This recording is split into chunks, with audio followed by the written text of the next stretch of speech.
you might remember I had knit the front and the back and both sleeves. Beautiful, isn't it?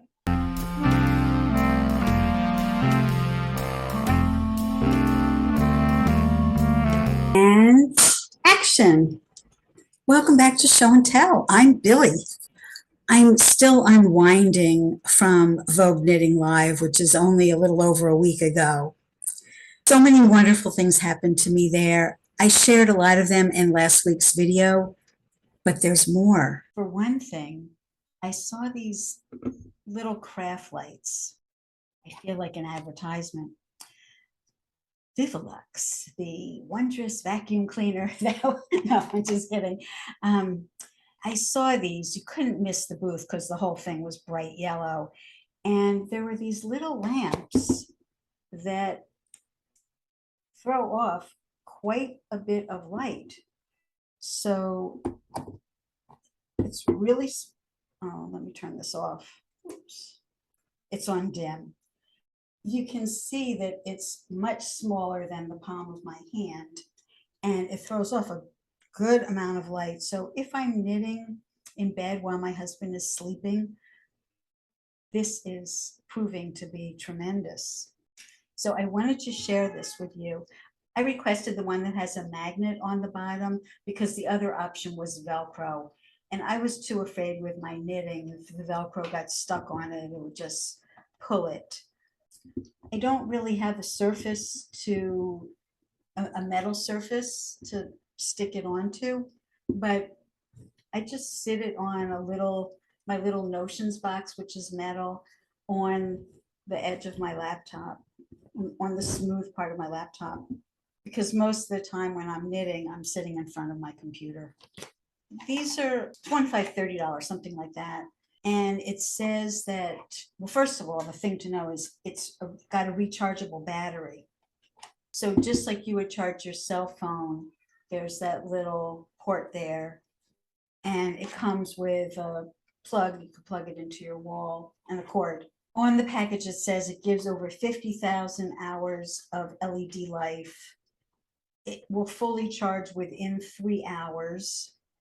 I haven't run it down, so I haven't had that experience yet. And this is flexible, so you can angle it how you want it to be. Because it's so portable, I'm even thinking like it might be good on an airplane if I want to really like not bother other people, and the overhead light isn't always enough for me. So thanks to Dave for sending this my way. I hope that some of you will enjoy grabbing one of these. There's a link in the show notes. I'm an affiliate of theirs now, so I'll earn a little bit of money if you purchase them through that link, but there is a link there in case you want to get one for yourself. My other networking coup was with the brand manager of Rowan. Rowan had done some fashion shows at VKL, and there was also a panel discussion with David McLeod. And he happened to mention his favorite yarn of all of the lines within Rowan.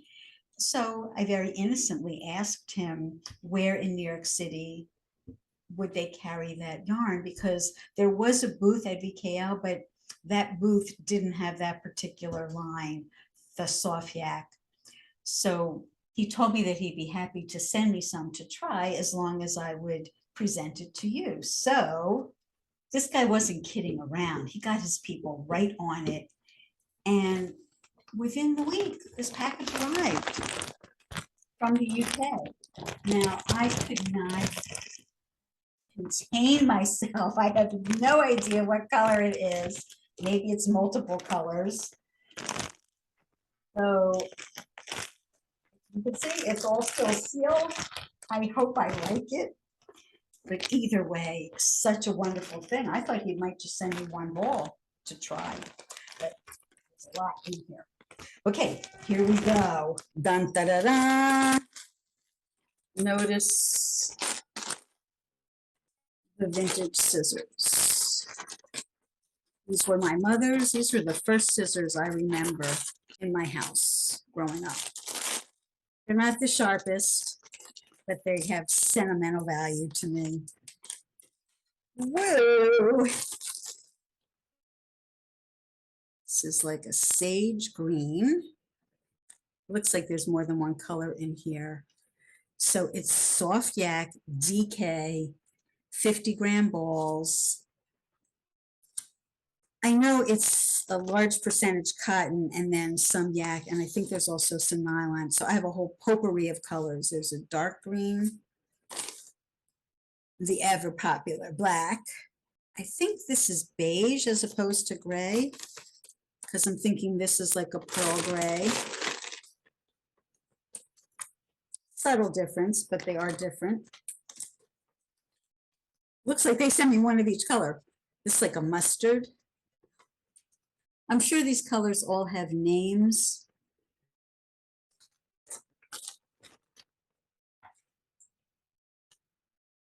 A little bit darker shade of beige. Oh my goodness, there's so many of them.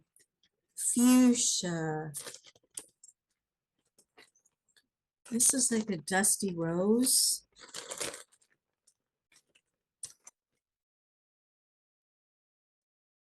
A very pale tangerine color.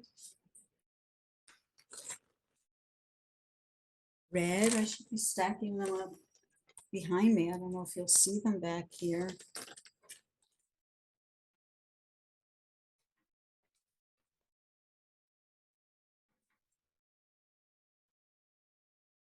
A very pale blue. Deeper shade of blue. These are two different blues. This has a little more green in it. Oh my goodness. Navy. Pretty navy. You know, there's something with navies. I don't always like navy. I like this one. There's one more. Also gray, but a different gray. These are all unique, different colors. And so she wrote, that bag is empty. I think there's a dozen of them. I sort of felt through the bag. 3, 6, 9, 12. No, there's more. 13, 14, 15. Did I count right? 3, 6, 9, 12, 15. Wow. Well, I have no idea what I'm going to do with these because, you know, I'm mainly a sweater knitter. So there might be some kind of an opportunity for you to make a bid for some of these. I don't know just what I'm going to do, how I'm going to do this. But I don't think there's enough yarn in any one of them for me to make a solid color scarf or shawl or anything. But I am going to cast it on and try it out, and I'll be back with you in my next episode to show you a swatch and tell you what I felt about it. I can tell you right now, it's soft. It's really interesting, and it has the chainette construction. I don't know if my camera is going to be crisp enough to see that, but it'll be interesting to see how it knits up. Thank you, Rowan. Thank you so much. What a special treat that was. I'm humbled. Wow. I'm swimming in yarn. I'm going to stop my camera and I'm going to assemble them. And then I would like you to tell me which color is your favorite. Thank you again. What a wonderful surprise. What a great treat. I can't believe it. I really have to think about what I'm going to do with these because I certainly can't use all of those colors or all of those balls. So give me some suggestions of what you think I should do. Okay, my next thing that I want to talk about with you are these pom-pom trim guides. So the woman in this booth told me that if I take a fork and I wrap my yarn around it,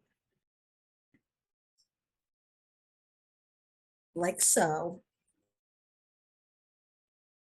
many, many times, then I can tie it through here and cut it off and then use my guide as the trim. So let me wind. I'll come back to you when I get it big and fluffy. Okay, so on the website, theneonteaparty.com, she says to make a 1.75 inch diameter pom-pom, you should wrap your yarn 150 times. So I did. The next step is to tie it off in the center. So I decided to use a piece of dental floss to tie it off because I think that's going to be more durable than tying it off with yarn. And I also think it's going to be easier to thread it through because I didn't leave a lot of space. It's a good thing I didn't use a salad fork. Oh, by the way, if you were wondering about this, this is not my everyday cutlery. My everyday stuff is really space age, super modern avant-garde, and the tines of the fork are not straight like this. They're a little different. So this is my mother's sterling, and I have a set of it, which I only drag out on very, very special occasions like this, pom-pom making. Okay, so I put it through. Now I'm going to tie this tightly. You're going to have to trust me that I did it because I couldn't show you that on camera. Let me put it down, tie it securely. Okay, so I tied it through, but I want to go through again and see if I can get it tighter. And now I'm going to tie it on the other side even more tightly. I think the thing with dental floss is I'm not afraid of pulling it too hard and breaking it like I might with wool. Well, I think that's about as tight as I can get it. Okay, I'm going to slide this off. And I'm actually going to tie a piece of yarn. I have no plan for this pom-pom, but I am going to tie a piece of yarn around the center in case I want to tie this pom-pom onto something. I'll have a tie already there to do that. So I tied it once on one side, and then I'm going to do just like I did with the dental floss, go around and tie it yet again on the other side. Okay, so I tied it around on this side, and on this side I double knotted it. Now I can't use my vintage scissors. I'm going to use sharper modern ones. Now you cut through all these loops. Wow, it's pretty exciting because it already starts to look pom-pom-ish.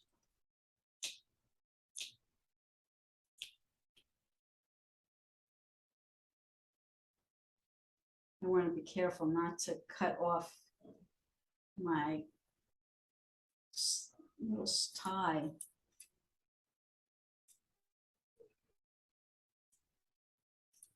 Okay, now I think you shake it a little. Okay, now here's where this comes in.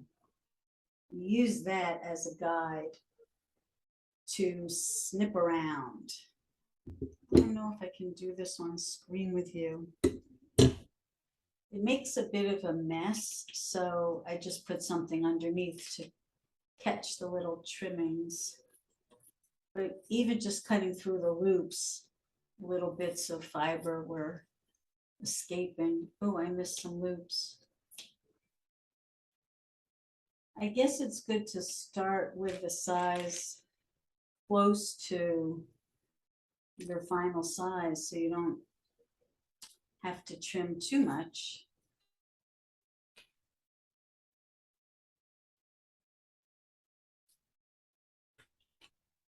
And shaking it out, and there's fiber floating out all over the place. I don't know, it's looking not good. It's looking flat. I think I'm gonna squish it the other way and trim again.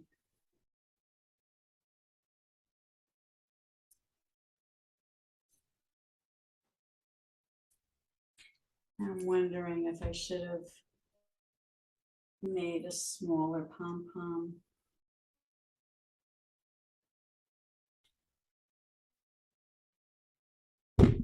Okay, it's not looking good.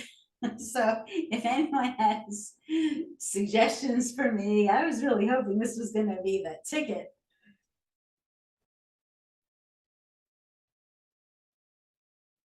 Maybe if I keep fluffing it around more. Hmm.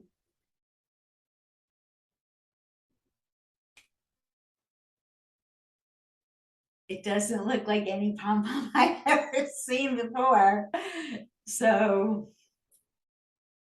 I might have to stick to knitting. If you have suggestions, drop me a comment.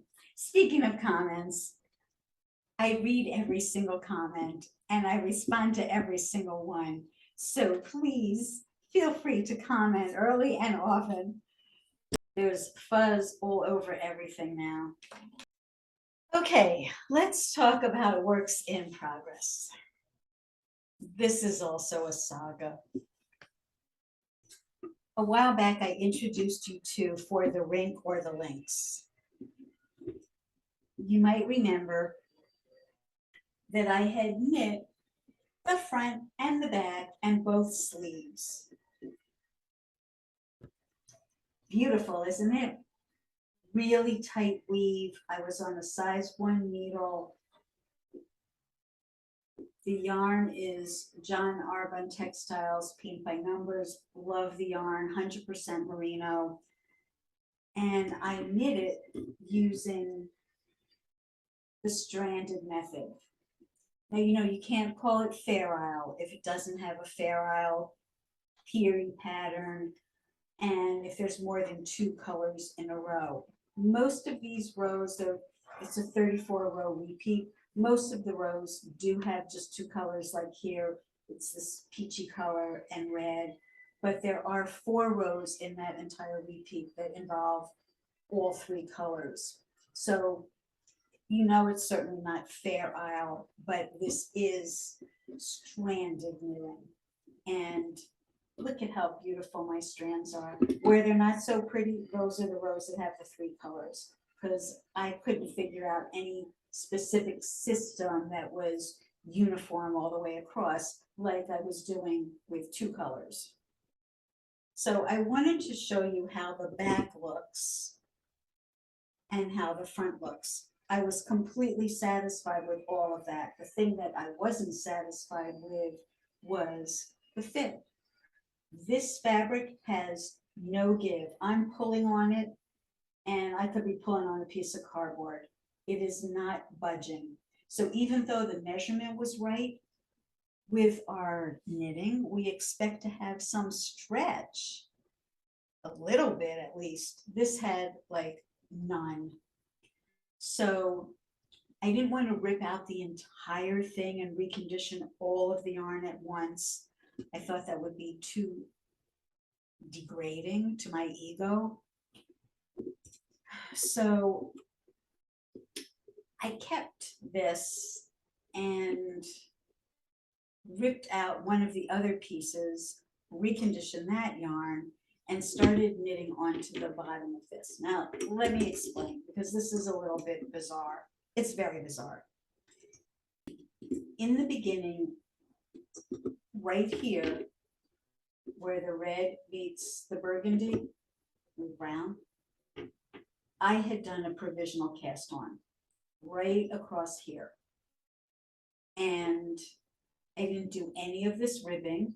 I immediately started to knit in this direction according to the instructions. Now, because this is a 1930s pattern, there is no chart. The instructions tell you knit 5 red, knit 2, they were using white, knit 7 blue, for example, and then on the back it would be purl some number of stitches in a specific color and then purl the next color. So it's pretty tedious. You always have to be looking. How many now? Am I doing the 7 stitches? Am I doing the 1 stitch or the 3 stitches? You have to constantly be counting. I mean, now that I've done it a million times, I can see it. I have my own chart now. I don't need a chart. This is my chart, kind of. What I had done, because I was almost completely finished the sweater, was I went back to my provisional cast on. I put my needle back through all those loops and I knit in this direction. So now I was knitting this way. I knit the ribbing this way.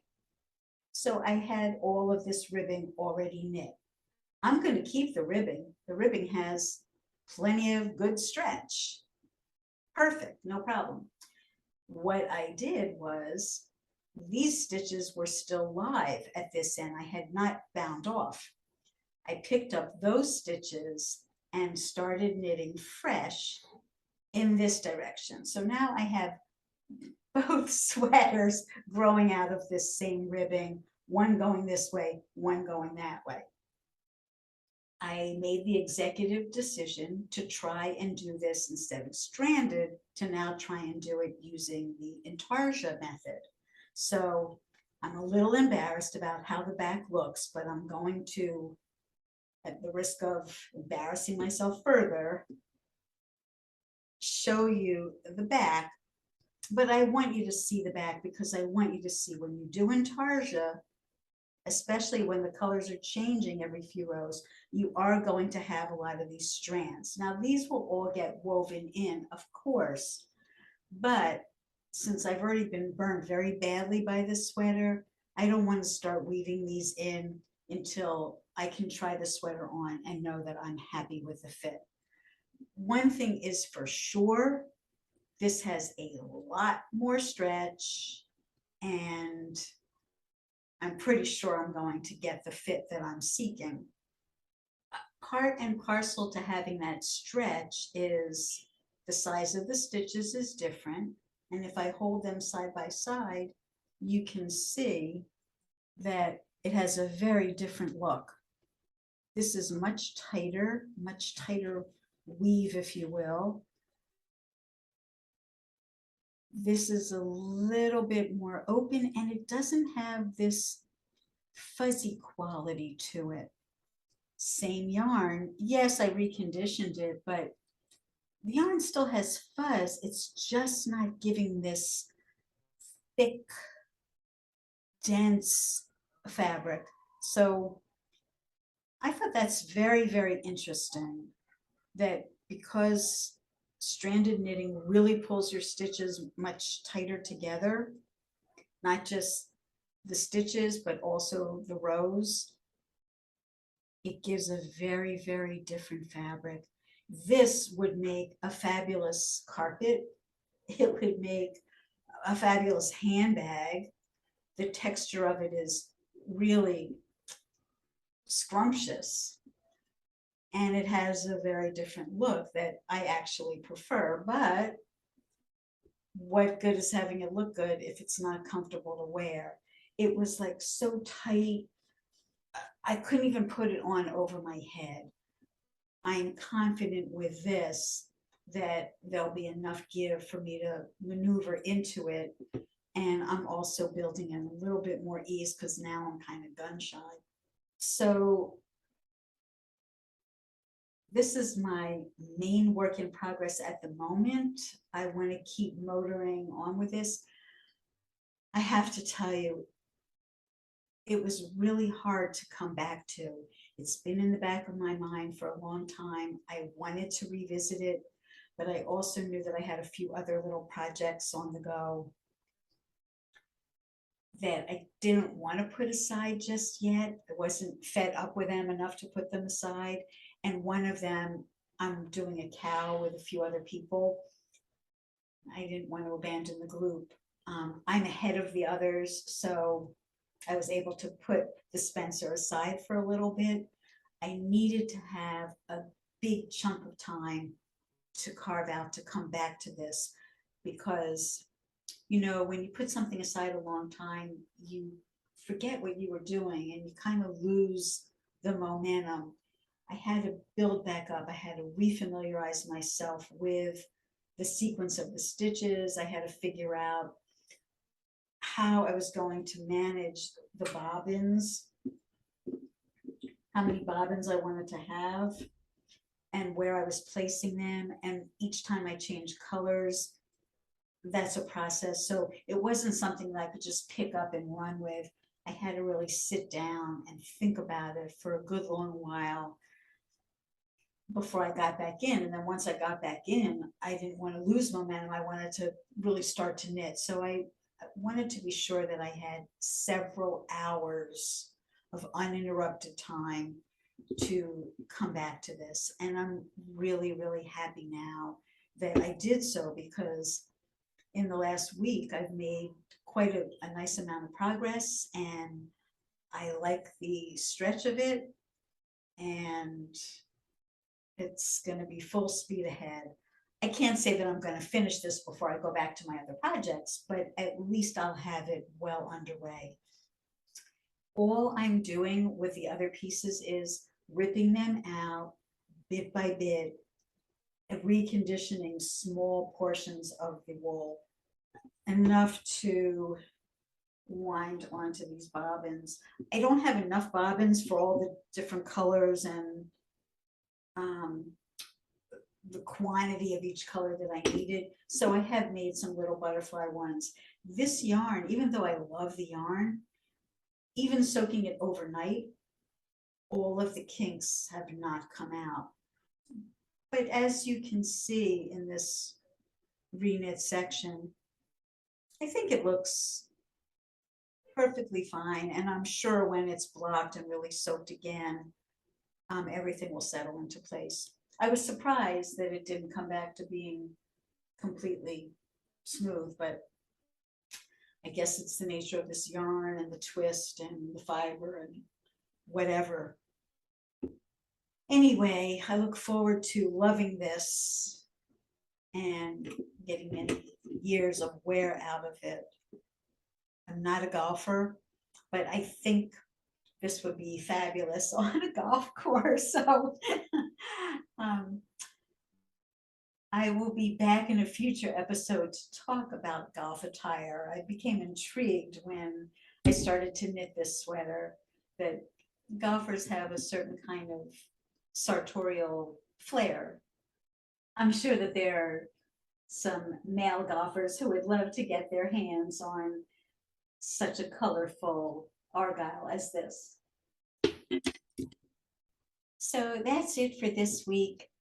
Don't forget, you can also find me on Ravelry and on Instagram at billietoy. I look forward to hearing your comments. I know this was a little bit of a short episode, but hopefully there's a few little nuggets here that you could enjoy. See you next time. Thanks for being here.